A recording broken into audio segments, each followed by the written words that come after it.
একটি বড় সাইজের পাকা তাল নিয়েছি। এতে সামান্য পরিমাণ পানি দিয়ে ভিজিয়ে রেখে খুব ভালোভাবে নিংড়ে নিংড়ে রসটা বের করব।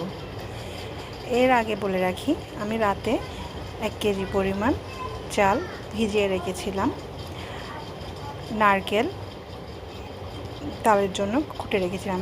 আমার রসটা যখন নিংড়ে বের করে ফেলবো, এরপর আমরা একটু ছেঁকে নেব রসটা ছেঁকে পাশাপাশি একটি ব্লেন্ডারে ভিজিয়ে রাখা চাল,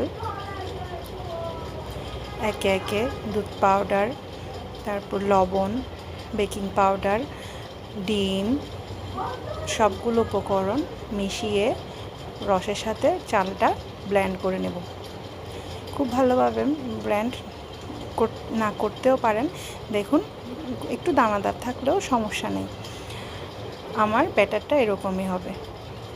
এরপর সামান্য একটু ইস্ট ছিটিয়ে দিয়েছি।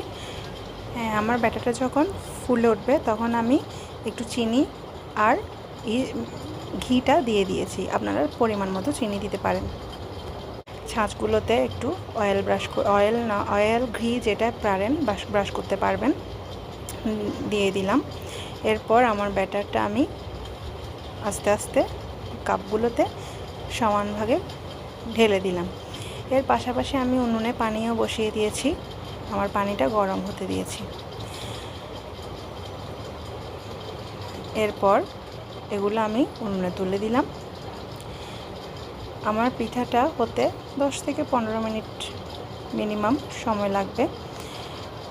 এরপর আমি ডিমোল্ড করছি। দেখুন খুব সহজেই আমার পিঠাটা উঠে যাচ্ছে, কারণ আমি ঘিটা ব্রাশ করেছিলাম, তাই খুব সুন্দর করে পিঠাটা হয়েছে। দেখুন আমার তালের পিঠা।